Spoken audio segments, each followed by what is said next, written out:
welcome back to another Insider. This week we are continuing this website and running a website and marketing topic, and we talk about the content itself because obviously, and as you know, it is the basics of everything that we do. There would be no SEO, there would be no website or articles or whatever if we don't choose carefully the content that we produce. And in fact, it is something that we really need to put our heart and soul into it if we really want to produce good content. So today we are talking about content. So let's start this inside and let's talk about content. There's a few things that we need to know and learn about content when we really want to do. And when I talk about content, it's not just, for example, the content of your website or your articles. It's everything from your website, your articles. If you have, for example, a YouTube channel like I have here, anything that you produce, your social media pages, everything needs to be carefully planned and carefully done in order to get you the results that you want. So, first of all, you need to choose a topic, obviously, and depending on which audience you want to attract, you really need to choose a topic that suits that audience. It is very important that you know that beforehand, that you plan that ahead, so you obviously can go straight to the people that you want to reach. Of course, for example, if you are talking just to pass your time and have an hobby and create, for example, YouTube channel or a blog, and you want to be generalist and you just want to reach out to whoever wants to read what you do, read or watch or whatever, well, then you can. And in this particular case, there is less planning involved. But when we talk about content professionally, and we obviously want to cater for possible clients or a certain audience, a target audience, obviously we need to plan, and part of that plan is choosing a topic carefully, something that that audience is interested in. For example, if it's your clients, you are not going to talk about translation. And this is a mistake that a lot of us do, including myself. I have done so for a while, and I realized that that's a mistake. Our clients don't want to read about translation.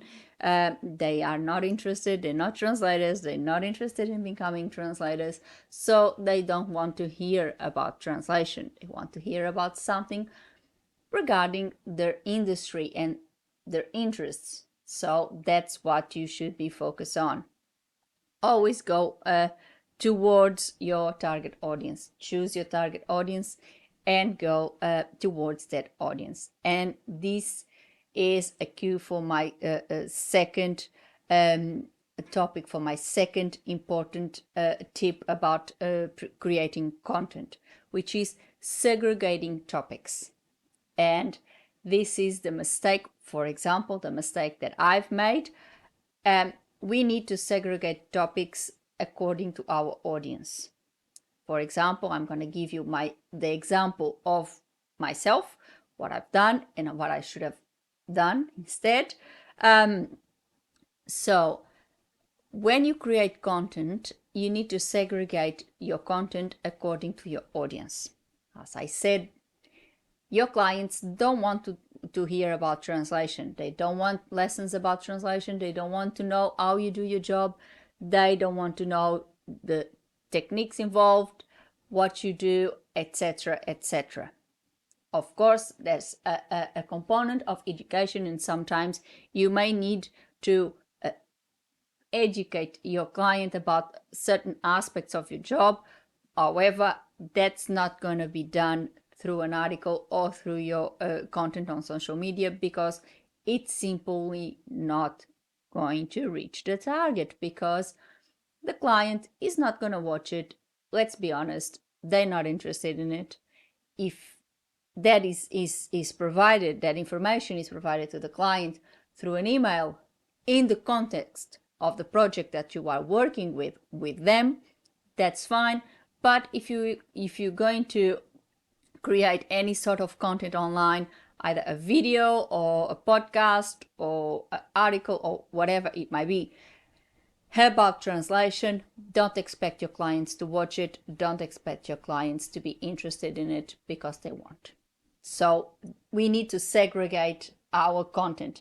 So if we want to talk about translation, just like my case, I have this channel and I have my professional blog where I talk about translation. And in this case, my target audience is you, possible colleagues that are starting, or even other colleagues that are already in the industry, people that like to hear about translation. You are my target audience. So I create this specially for you. I know people are interested in talking about translation. They may be translators and they are interested in this. So I created this channel specifically for you. However, for my clients, for those who purchase my services, my translation services, I do not talk about translation. So I chose to talk about one of the fields of specialization, which in my case is aviation, something that I'm really passionate about as well. It's something that I really do, not just for work. I love aviation. So I segregated these two topics.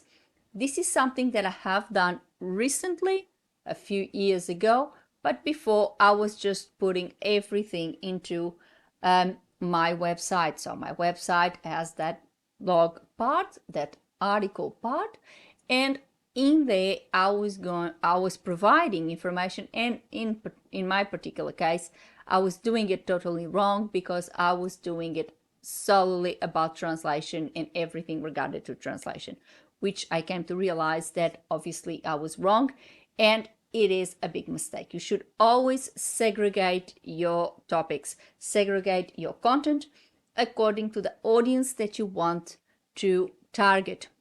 If you want to reach out to other colleagues and if you want to talk about translation, that's perfectly fine. But then create avenues, create particular channels to talk about that. A blog, specialized or a different social media page, all that stuff segregated, and then for your clients you create another one. I would say, and this is what I've done for myself, everything that is updated words, for example my LinkedIn page for updated words and personal page, I dedicate that to clients. On Facebook I dedicate to translators, because I find that clients are more inclined to be on professional networks such as LinkedIn. And for example, Instagram looks like companies are really big on Instagram these days. So I prefer going through there for clients and use Facebook. And I've got a separate Instagram account for translators and for colleagues and for everything that I do related to translation. And more recently, I have done these specials, and there's another special coming in about what's going on in Portugal with the orthographic agreement. These videos have been in Portuguese because I think it is relevant for them to be in Portuguese, since they are solely related to Portuguese citizens and to the Portuguese language. So this is another thing. You need to segregate your content, because obviously that's very important. You need to produce, I think this is the main thing here. You need to produce content that your target wants to consume. So you should think on their side as if you were them. What would they like to watch? If you were a client of yours, what would you watch? What would you see? Well, a very good clue just go and search their Facebook pages, their social media pages, and see what type of content they comment on, what type of content they produce, and then you will have a clue. Oh, this is what my clients are interested in. So maybe I can do something on this front. And for example, for translators, you know what to do, what would help your other colleagues, all that stuff. You need to segregate. You need to think for your audience. You need to choose your audience first and then cater for them. And then do your research. And this is the main part. And today we need to have extra care when it comes to research, when it comes to producing content. With the proliferation of technologies like ChatGPT and other AI platforms and AI technologies, there is a lot of misinformation and there's a lot of things that are untrue online. So we really need to be careful when we do our research to create any content. If you are going to create content about something and you need to get it from some sources, if you are doing an opinion piece, yes, that's fine, it's your opinion and you are free to express your opinion. But if you are doing something that is factual and it's based on something that you know has happened or you would like to comment on, then you really need to verify your sources. There is a lot of falsehoods over there. You can find things. Now people can even create videos and imagery with other people that really looks legit, really looks true, but be careful, it might not be. So be very careful with your sources. Always go for legitimate websites that you know are the legitimate websites and you won't get false information from them. And of course, this is a basic, I'm not a journalist, but this is a basic. You just go and search for more than one sources and see, compare what is written in one source and what is written in the other source and compare the information and search as many sources as you can about that particular topic in order to see what really what you can find about that. But please, if you don't know the website, if you don't know the source, if it's a website that it's really you don't know who published it, you don't know where that information came from, then please don't use that information because you have no way of proving that information is actually legitimate. So be very careful with that because a lot of people are getting caught into this